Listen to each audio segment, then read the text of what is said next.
Army micro, resource collection, and base building. The foundations and what makes the real-time strategy genre of games what we know it as today. These are the 8 best RTS of all time, and strict criteria determined why it's these 8 and not the many other commanding strategy games that you may be considering. As I bring you through these best of the best, I will be mentioning bonus games and honorable mentions, so stick through it all to make sure you don't miss anything. Let's get started. Command and Conquer. If we're talking about real-time strategy, we have to start with Dune 2, which was the first ever RTS as we know it. Yes, I know we could talk about Herzog Zwei, or even Dune 1 could be argued as the first RTS, but with the criteria that defines an RTS today, Dune 2 concretely defined the genre. Being the first doesn't make something the best though, but not to worry, Westwood reskinned Dune 2 to free it from its license and refine the game into Command and Conquer. Base building, resource management, and intense strategic unit micro were brought to life, and with cheesy full-motion FMV video cutscenes, metal music that went way harder than it needed to, and asymmetric factions of GDI versus Nod, it became a massive hit. Still, being the best in the mid-90s doesn't make it the best of all time, but which CNC game is the best really depends on your personal tastes and preferences. What does solidify the CNC games as perpetually part of the best is what EA surprisingly did. They released the source code, allowing infinite modding and enhancements by the community, which we have seen with other classic favorites. The community makes these games the best forever, because they improve it forever. The first Command and Conquer, Tiberian Dawn, Red Alert, and CNC Generals with 0 Hour all got source code releases, so really any of those are the best Command and Conquer game, or will be the best depending on where the community takes them from here. Rise of Nations. After the rise of RTS in the early to mid-90s, the genre progressed, and a game that evolved the genre to the next level was Age of Empires. The first game had its problems, but the AoE series inspired many to attempt the formula with their own unique twists, taking the historical depth of civilization and fusing it with the age-like RTS. It brought us Empire Earth, which was cool but rough. Following that, though, was Rise of Nations in 2003, introducing territories, a more refined take on history spanning, and you may or may not be surprised to learn that it still has a solid player base to this day. As with all older games, we don't know the exact player count, but if we're just looking at Steam numbers, Rise of Nations Extended Edition regularly hits 1,000 concurrent players, which might not sound like much, but if we're only checking Steam games and numbers, that makes Rise of Nations around the 10th to 15th most played RTS game these days. Again, if we're being really strict on what we call an RTS. But of course, player count ranking doesn't determine the quality of the game, so that's why Rise of Nations is still in the top 8. It is clear this is far more than an Age of Empires clone, so if you haven't tried it, you might be surprised by what you find. And then we've got Starcraft 1. Yes, of course, the original Starcraft 1 and its expansion Brood War is here. No list of RTS is complete without Starcraft. Released in 1998, this game became the first global esports phenomenon, and is still popular with smaller tournaments ongoing today, albeit at a much reduced scale. This game launched countless careers in the gaming industry, from casters to content creators. It became part of our language with Zerg rushing. A story was told like never before in the RTS genre, but it's here simply because it really is one of the best RTS games ever made. 3 factions, asymmetrical gameplay between the Terran, Zerg, and Protoss, and the headroom for incredible skill and micro at the top level. It's a game where if you know what's happening, there are players that can actually leave you in awe by what they can do. Not to mention, the remaster was a solid job, which kept it going into the modern era of gaming, and still a great game to jump into today if you've never played it, for the single player campaign or for multiplayer. Plus, it's a great one to replay even if you have played it before. Hey, now that you're into the list, I'm sure you're enjoying it, so it'd be greatly appreciated if you can like the video. Get any game on GOG using the link below to support. Also, be sure to check out the Patreon for exclusive videos. It really goes a long way. Thank you. Alright, next game. Supreme Commander Forged Alliance.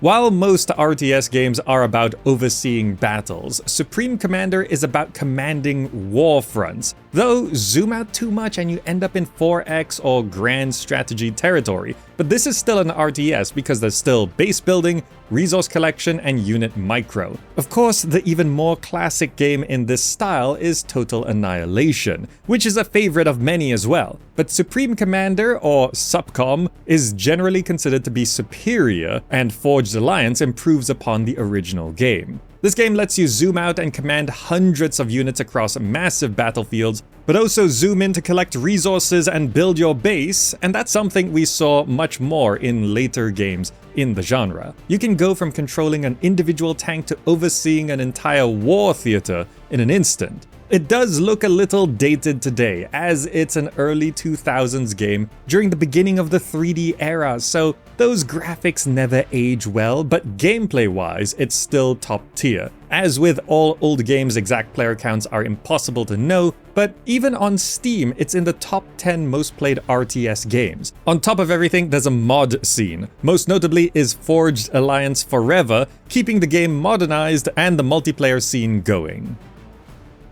Back to Blizzard with Warcraft 3.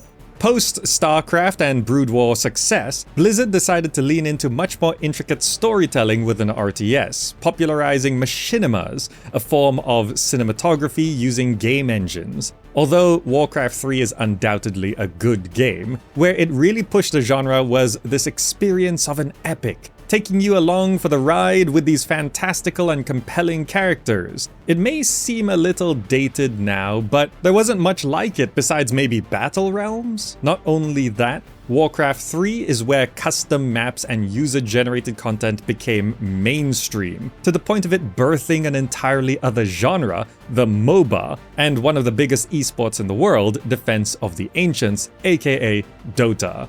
This is still a solid game on its own though, and I'd maintain it as being a top 8 RTS, but I know some of you would say Warcraft 2 is the better RTS of the series. Having replayed Warcraft 2 recently, I still consider the addition of proper hero units, day-night cycle dynamics, and the faction asymmetrical gameplay keeps Warcraft 3 as the better game, but I wouldn't argue if you prefer Warcraft 2. Having said all that, the reforged remaster of the game definitely launched in a subpar state.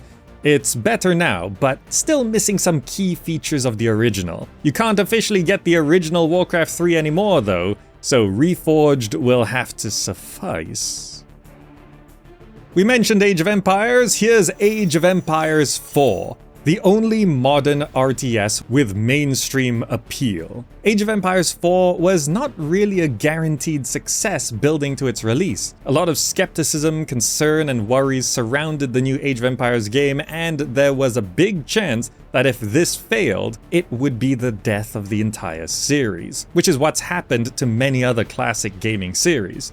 Fortunately, this wasn't the case. Age 4 blew up, and on Steam it's usually the second most played RTS, along with occasionally entering the top 100 most played games. Again, if we're being super strict with what counts as an RTS. Going back to the ages similar to Age of Empires 2, this kinda feels like a new-gen remake of Age 2, with modern visuals and new mechanics, and it's an easier one to get into for newer players as it doesn't have that classic roughness that comes with older games. It's not the biggest RTS in the world still, but a solid and persistent entry from any RTS in the last decade is an extreme rarity, and this is the biggest of the new. As a bonus mention, Age of Mythology Retold is the re-release of the fantasy sidestep for the Age series, and that turned out good too. I can't justify it as a top 8 game, but I do know Mythology is the personal favorite of many, and it's great that Retold managed to pull it off.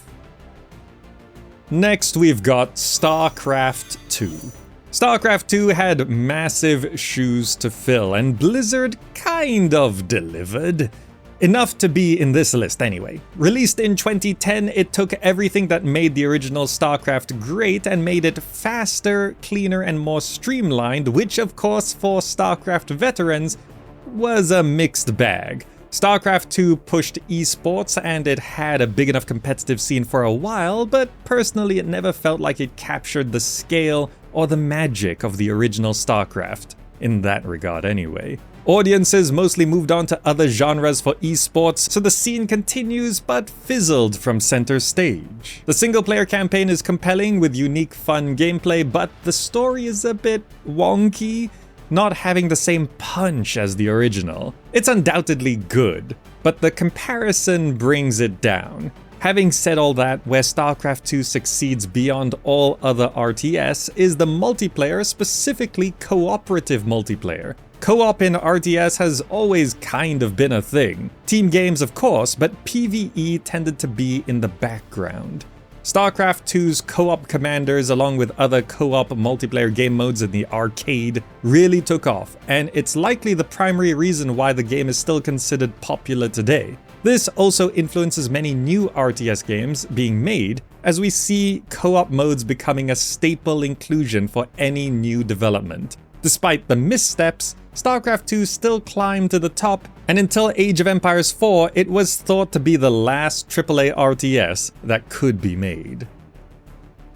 Now, before we get into the final entry, I want to talk about a few other honorable mentions. First, the most underrated RTS in my opinion, Dark Colony. Now, this is underrated, meaning it's not the best RTS, but in terms of how good it is to how unknown it is, I would say Dark Colony is the most underrated RTS. If you want to have a closer look at that, I do have a video playing through the first campaign in that game. You can see that linked at the end of the video. And then I want to talk about the definition of RTS and why this list is the way it is. So first of all, RTS has certain requirements. Army micro, because without direct control, it's an auto battler. It needs resource collection, otherwise you're just deploying and fighting. That's more of a real-time tactics game. There needs to be base building, so no base means it's basically a tactics game, and we do have RTT as a genre, real-time tactics. And it of course has to be in real time, and also for the camera perspective, an RTS needs to be from further away. It's not a first person or third person game that makes it more of a shooter, and those can have RTS elements,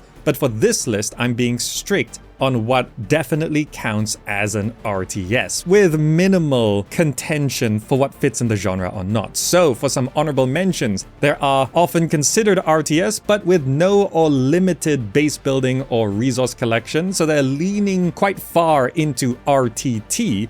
There's Homeworld, which is where you have a big mothership and you do collect resources, but you're not really constructing a base. You have a big mothership and that's basically where everything comes out from. Company of Heroes. I know a lot of you are looking for Company of Heroes here, and that also has minimal base building, and the resource collection is more about controlling points where you accumulate resources rather than collect it, so it's on the edge there. And some of you might be thinking about Dawn of War 2, where again there's not really any base building. There are also RTS games which mix into other genres. So for example, Stronghold and Crusader. They're often considered castle sims, or many even consider them tower defense games. Total War is very heavy on the grand strategy side of things, so there are RTS battles, but it's kind of a grand strategy game primarily. And then we have They Are Billions, which is half a city builder, but many do consider it an RTS. You see how it's balancing between those. So for these reasons, the top 8 RTS in this list are gonna be